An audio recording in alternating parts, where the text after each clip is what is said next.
24개월쯤 되면 아이가 말이 느리다는 게 티가 나거든요. 이때 바로 해주셔야 되는 게 이지아이. 안녕하세요. 이지아이 이지쌤입니다. 오늘은 언어의 정석 3탄 시간이에요. 24개월부터 36개월까지 아이들이 보이는 언어 발달 특성에 대해 설명드릴 건데요. 이 시기 때 아이들의 언어가 무궁무진하게 발전합니다. 또 우리 아이가 추후에 공부머리가 있나 없나 이런 학습 능력까지 엿볼 수 있어요. 영상 내용 보시면서 우리 아이를 체크하는 시간을 가져볼게요. 그럼 바로 시작합니다. 24개월부터 36개월까지의 시기를 한마디로 말하면 아기에서 어린이로 라고 할 수 있어요. 이제 아기 티를 벗어나는 거죠, 아이가. 이게 무슨 말이냐 하면 자기 주관이 생기고 독립심도 생기고 나도 한 사람이다 를 아이가 외친다는 거예요. 그래서 이 시기 때 아이를 키우시는 부모님이 제일 많이 듣는 말, 싫어, 아니야, 내가 할 거야. 본격 실업병이 시작되는 시기입니다. 고집 부리고 떼쓰고. 그런데 아기 시절 때 떼쓸 때는 그냥 울기만 했거든요. 이제는 우리 아이가 자기도 사람이라고 막 말로 엄마를 이기려 들어요. 말로 막 우깁니다. 그래서 부모님들이 속장이 터진다 하실 때가 많은데요. 사실 이게 언어와 정서, 인지가 같이 잘 발달해 나가고 있다는 신호거든요. 아이가 머릿속으로 자기 자신에 대해 생각할 줄 알게 되고, 즉 자아 개념이 뚜렷해지면서 이제 자기도 사람 대접을 받으려고 해서 그런 거예요.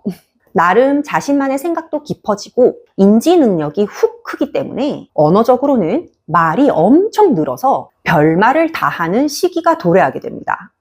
그럼 구체적으로 특성을 말씀드릴게요. 첫 번째, 의문 영역입니다.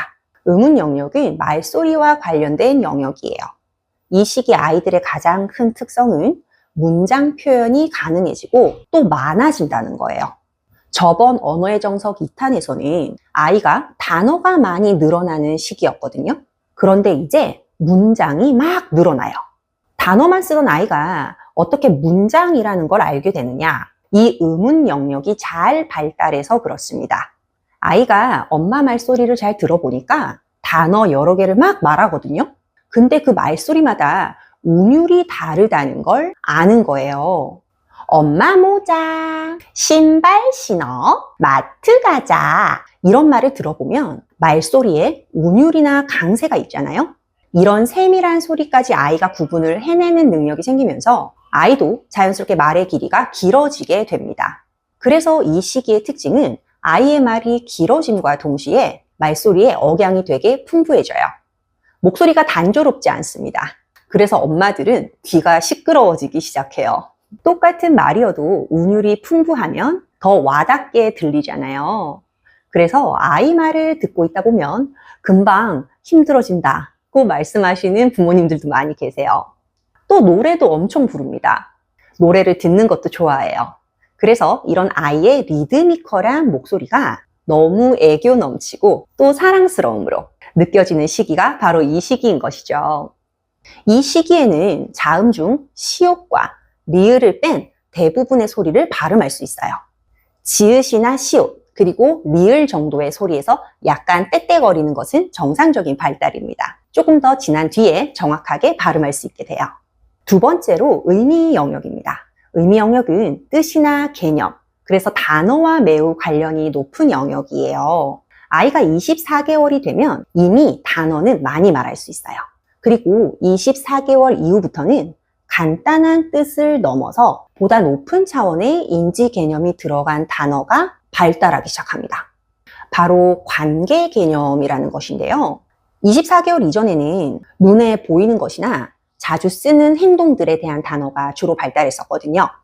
24개월이 넘으면 속성, 위치, 장소, 시간 등 관계 개념이 포함되어 있는 단어들이 발달하기 시작해요. 어떤 장소에 대한 단어들, 위, 아래, 1층, 10층 같은 단어들, 빨강, 노랑, 귀엽다, 차갑다 등 속성에 대한 단어들, 그리고 이따가, 나중에 등 시간의 개념이 들어간 단어들 등등.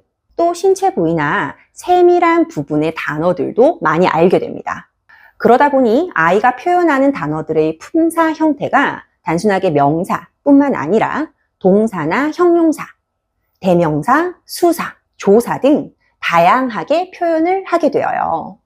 즉, 단어의 양만 늘어나는 것이 아니라 질도 높아져 늘어나게 되는 것이죠. 그래서 이 시기 아이들은 이런 단어들을 붙여서 자연스럽게 말의 길이가 길어지는 특성을 보이죠. 36개월이 다 되어갈 즈음에는 아이는 500개 이상의 여러 가지 단어를 표현할 수 있습니다. 역시나 이전처럼 머릿속으로 이해하고 있는 단어는 그것의 2배 이상 되어요. 그래서 이 시기 때 아이들이 모르는 단어를 물어볼 수 있어요. 엄마한테 이게 뭐야? 되게 많이 합니다.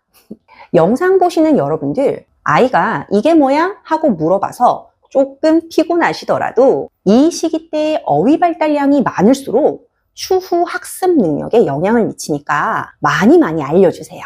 그런데 여기서 주의하셔야 할 점이 있어요. 아이가 지금 현재 표현 언어가 미숙한 경우요. 아이가 아는 물건인데도 자기는 말하지 않고 이거 뭐야? 물으면서 표현이 발달하지 않는다면 아이한테 무조건 단어를 말해주는 게 독이 될 수도 있거든요. 몰라서 물어보는 것은 단어를 알려주어서 아이가 앞으로 자주 표현할 수 있도록 만들어 주시고요. 아이의 언어 발달이 조금 느려서 자기가 말은 안 하고 묻기만 하는 경우에는 위의 영상을 참고하셔서 아이 언어 촉진을 도와주실 필요가 있어요. 세 번째, 구문 영역입니다. 구문 영역은 문법과 관련된 영역이에요. 이 24개월부터 36개월까지의 시기 동안 구문 영역이 꽃피기 시작합니다. 아이가 처음부터 문장을 세련되게 만들지는 못해요. 그냥 단어 플러스 단어식으로 말하는 형태를 먼저 보입니다. 아직 아이의 머릿속에 이거는 동사다, 이거는 명사다, 이런 지식은 없거든요. 그래서 아이가 까까를 먹고 싶으면 엄마 까까 라고 표현하기도 하고 까까줘 라고 표현하기도 하고 이런 식으로 말하기도 합니다. 그냥 단어 플러스 단어식으로. 영상 보시는 분들 나중에 우리 아이의 말을 한번 잘 들어보세요. 책 속에 나오는 것처럼 문법이 딱딱 맞춰서 문장을 쓰지는 않아요. 그런데 이러다가 20개월 후반, 30개월 초반쯤이 되면 아이가 단어를 3개씩 붙여서 쓰는 게 나타나기 시작하거든요. 그러면서 단어들이 이 문장 속에서 어떤 문법적 역할을 하는지를 깨닫게 되어요. 예를 들어서 토끼가 먹었어 하면 주어인 토끼가 동사, 뭘 먹었다는 문법적 뜻이 있는 거잖아요.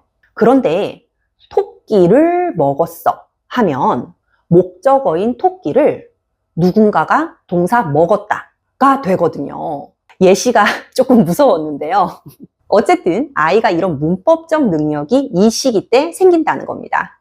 이 쪼꼬미들 머릿속에 이런 게 생긴다는 게 정말 놀랍지 않으세요?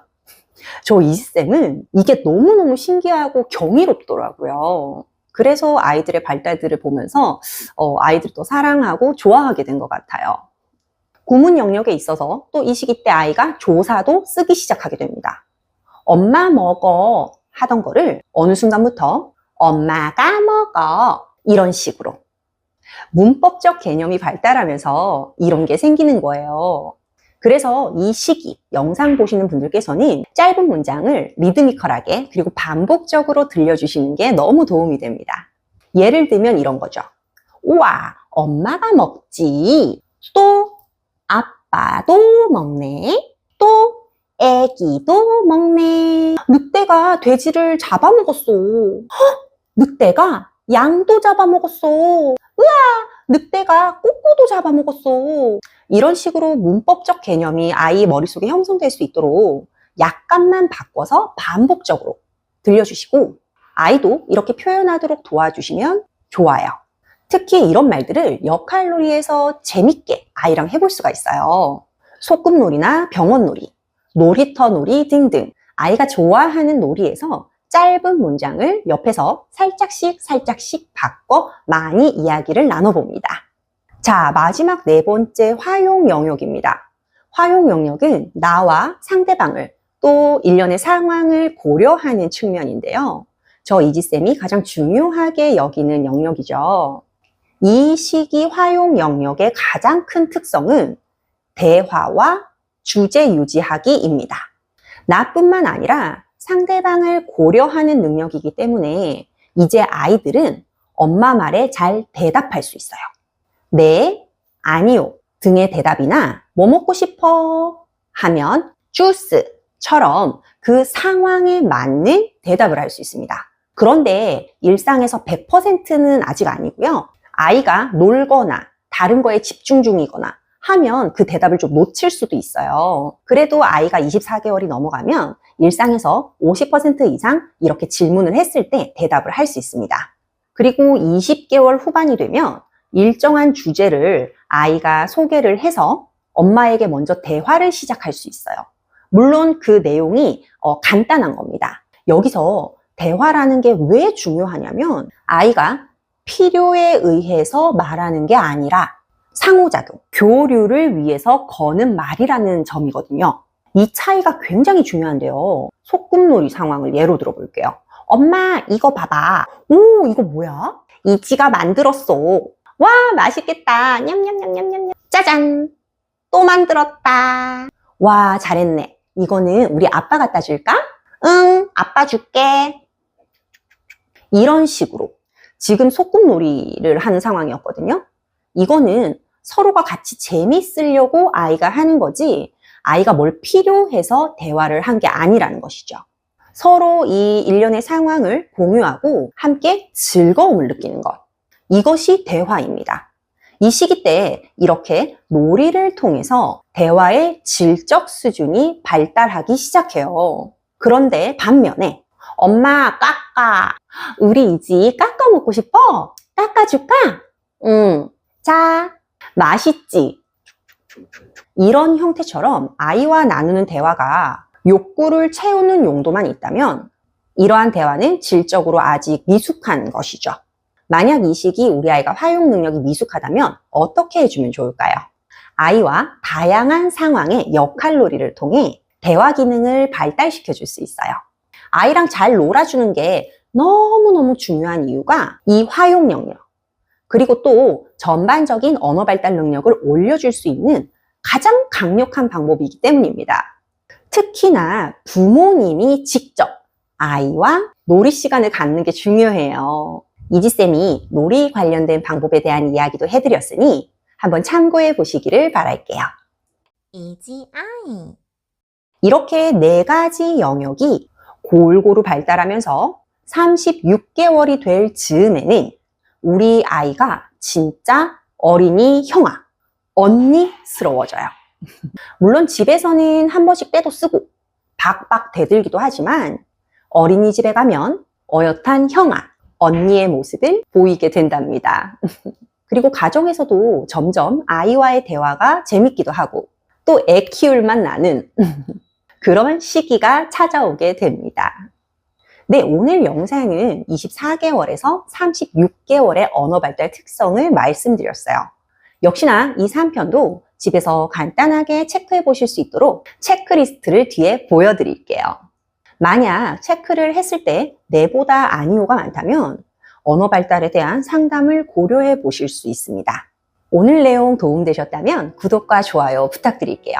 여러분의 관심이 저 이지쌤에게는 정말 큰 힘이 되거든요.